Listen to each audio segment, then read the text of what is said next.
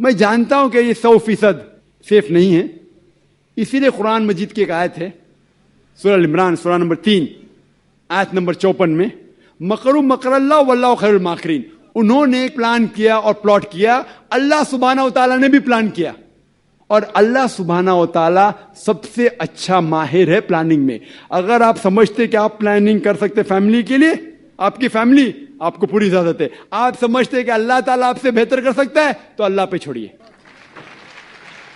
جناب ڈاکٹر ذاکر صاحب، میں اس پروگرام میں آنے میں تھوڑا سا دیر ہو گئی میرے کو، اور اگر میں یہاں نہیں آ پاتا تو شاید اپنے آپ کو زندگی بھر معاف نہیں کر پاتا. آگرہ کی سرزمین پر آ کے آپ نے یہ جو روشنائی جگائی ہے، یہ واقعی میں ہم تو اس اللہ تعالیٰ سے دعا کریں گے.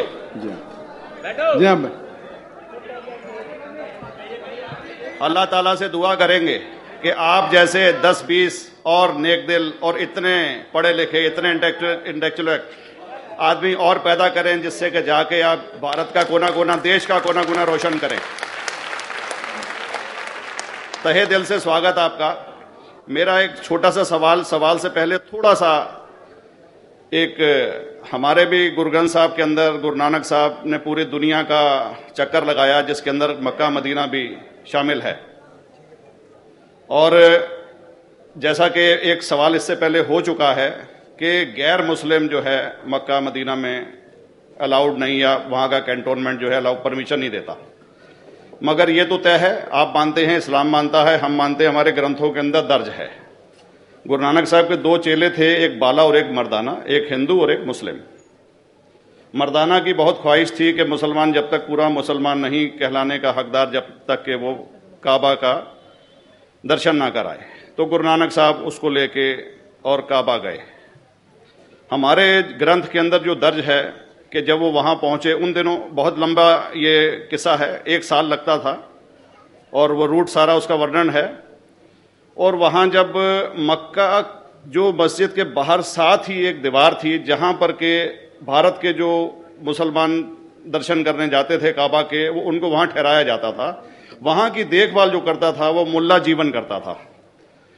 جب گرو نانک صاحب اپنے چیلوں کے ساتھ میں وہاں پر پڑے تھے، تو صبح جب ملا جیون وہاں کی صفائی کرنے کے لیے آیا، تو اس نے دیکھا گرو نانک صاحب کے جو پیر تھے وہ کعبہ کی طرف تھے. وہ غصے میں چلایا کہ یہ کون کافر ہے جو کہ کعبہ کی طرف پیر کر کے پڑا ہے، اور اس نے غصے کے اندر آ کے ان کے پیروں کو جھٹکا دیا، دوسری طرف کیا. تو ہمارے گرنتھ کے اندر درج جو قصہ ہے اس کے اندر یہ ہے کہ کعبہ بھی اس سمے ہل گیا، جدھر گرو نانک کے پیر جاتے تھے کعبہ ادھر مڑتا تھا. تو وہ زور سے چلایا، یہ کوئی حضرت ہے، یہ کوئی اولیاء ہے. تو اس سمے کے جو قاضی تھے مکہ کے، قاضی رکن الدین صاحب تھے، اور شاہ شرف، کئی ہستیوں کے نام ہیں اس میں. تو میں یہ جاننا چاہتا ہوں کہ یہ ورژن کو آپ مطلب ایگری کرتے ہیں، اور کرتے ہیں تو اس کا ہمارے مسلم گرنتھوں کے اندر کس طریقے سے الیکھ ہے، یہ کرپیا بتائیں. بھائی صاحب نے ایک سوال پوچھا اپنے گرو گرنتھ صاحب کے متعلق، اور الحمدللہ میں بھی گرو گرنتھ صاحب پڑھ چکا ہوں. اور جس طریقے سے، کیونکہ وقت مختصر سا ہونے کی وجہ سے مجھے وقت نہیں ملا کہ گرو گرنتھ کو بھی کوٹ کروں. آپ کا سوال کا جواب دینے کے پہلے میں آپ سے زیادہ چاہوں گا کہ ایون گرو گرنتھ کی کتاب پڑھیں گے آپ، گرنتھ جسے ادھی گرنتھ کہتے ہیں، اور کوئی سکھ سے پوچھیں گے کہ خدا کا تصور کیا ہے، سب سے بہترین جواب کوئی سکھ دے سکے گا، وہ آپ کو کوٹ کریں گا جاپو جی، جو گرو گرنتھ صاحب ادھی گرنتھ کے سب سے پہلے چیپٹر ہے، سب سے پہلا شلوک، جس کو کہتے ہیں جاپو جی، جس کے معنی ہے کہ God is true, he is only one, he is not begotten and is free from fear and want. کیونکہ میں نے انگریزی میں پڑھا ہوں، اس لیے میں انگریزی میں اسے کہہ رہا ہوں کہ خدا ایک ہی ہے، وہ حق ہے، اور وہ نہ کسی کو جنا ہے نہ کسی کو جنے گا، اور وہ امورٹل ہے، نہ کبھی مر سکتا ہے. اور اس کو سکھزم میں جو خدا کو کہتے ہیں اومکارا، in a manifest form he is omkara, and unmanifest form he is ایک اومکارا. اور کئی اس کے ایٹریبیوٹس ہے، مثال کے طور پہ پروردگار، عقل، اور اسے رحیم کہا گیا ہے،